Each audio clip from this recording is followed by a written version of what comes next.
അല്ല ആദ്യമേ ഞാൻ കൈ കൊടുത്ത ലൈക്ക് അതൊന്നും എനിക്ക് ഓർമ്മയില്ല. അത്ര അന്നേരം ഒന്നും ആരും ഇവാലുവേറ്റ് ചെയ്യാൻ ഉള്ള ടൈം അല്ല. നമ്മുടെ മെന്റൽ വേറെയാണ്, ജസ്റ്റ് കയറിയതുള്ളൂ. ഇപ്പൊ ഞാൻ കാണുമ്പോ ലൈക്ക് അവളുടെ ഒരു ഫോട്ടോ ഇങ്ങനെ നിൽക്കുന്ന ഒരു ഫോട്ടോ ഉണ്ട്. ഫോട്ടോ കാണുമ്പോഴത്തേനും ഭയങ്കര ബോൾഡ് അല്ലെങ്കിൽ ഭയങ്കര സ്ട്രോങ് തന്നെയാണ്. Bold in the sense like കുട്ടിത്വമൊന്നും ഇല്ലാത്ത ഭയങ്കര ബോൾഡായിട്ട് സംസാരിക്കുന്നു അങ്ങനെയൊക്കെ. ബട്ട് എൻ്റെ ഡിഫറെന്റ് ആണ്. ജോളിയായിട്ട് ഫണ്ണായിട്ട് സംസാരിക്കുന്ന ഒരാളാണ്.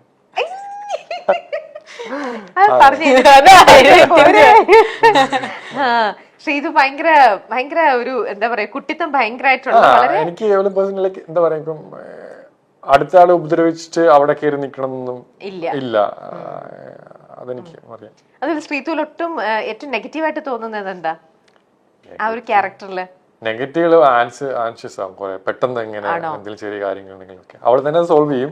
ബട്ട് സ്റ്റിൽ ആ ഒരു മൊമെന്റില് ടെൻഷൻ ആയിട്ട് അയ്യോ അങ്ങനെ ഇങ്ങനെ പറ്റുന്നില്ല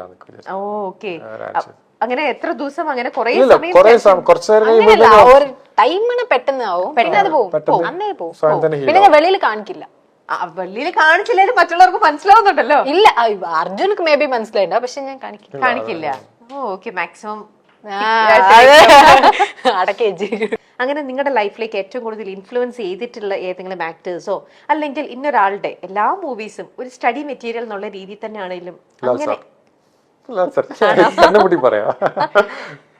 ശ്രീതു?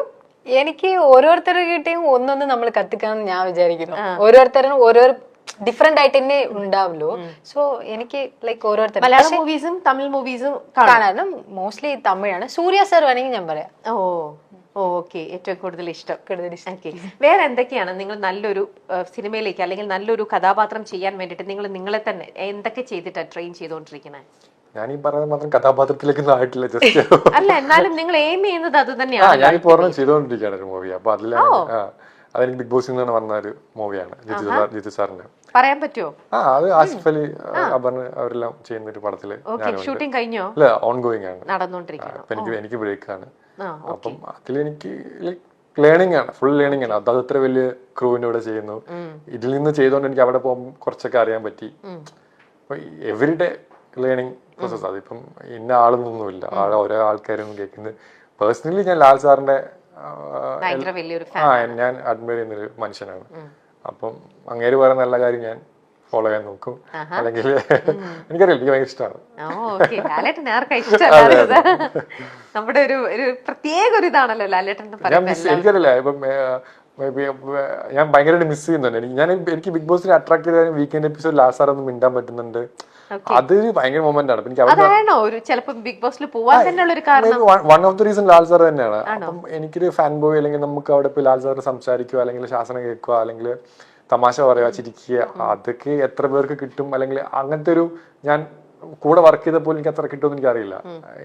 പിന്നെ 100 ദിവസം കഴിഞ്ഞിട്ട് പിന്നെ വീക്കെൻഡ് സാറ്റർഡേ സൺഡേ ഒക്കെ ആ സമയമാകുമ്പോഴത്തേനും ഇതില്ല, ലാൽ സാറിനെ കാണാൻ പറ്റുന്നില്ല, സംസാരിക്കാൻ പറ്റുന്നില്ല. ഈവൻ ബിഗ് ബോസിന്റെ സൗണ്ട് ഒക്കെ ഞാൻ പേഴ്സണലി മിസ് ചെയ്തിട്ടുണ്ടായിരുന്നു. ലാലേട്ടന്റെ ചീത്ത കിട്ടിയോ? ഇല്ല, എനിക്ക് അങ്ങനെ കിട്ടിയിട്ടില്ല. എന്തെങ്കിലും കാര്യത്തിൽ അപ്രീസിയേഷൻ കിട്ടിയോ? അതുണ്ട്. ലാൽ സാറ് കുറെ അപ്രീഷിയേറ്റ് ചെയ്യാണ്ട് തന്നെ ഞാൻ എനിക്ക് വിഷുവിന്റെ സമയത്ത് എനിക്ക് പനിയാന്ന് പറയുമ്പോ എന്റെ ഇവിടേക്ക് തൊട്ടൊക്കെ നോക്കി പനി കൂടി. എനിക്കതൊക്കെ ഭയങ്കര വലിയ കാര്യമാണ്. ഇപ്പം ഇതിപ്പം റിലേറ്റ് ചെയ്യാൻ പറ്റും എല്ലാവർക്കും. ഇപ്പൊ നമ്മൾ അത്രയും അഡ്മയർ ചെയ്യുന്ന ഒരു മനുഷ്യൻ വന്നിട്ട് നമ്മൾ അത്രയും പാമ്പർ ചെയ്യുമ്പോഴത്തേക്കിന് അതിനേറ്റവും ബെസ്റ്റ്. അപ്പൊ പനി വന്നത് തന്നെ നല്ലതെന്ന് തോന്നിയിട്ടുണ്ടാവും. എനിക്കൊന്നും പറയാനും പറ്റുന്നില്ല. ആൾക്കാർ നോക്കി മോനെന്ന് വിളിക്കുമ്പോ തന്നെ നമുക്ക് അങ്ങനെ ആ ഒരു വിളി കേൾക്കുമ്പോ തന്നെ നമ്മള് ഇല്ലാതാവും.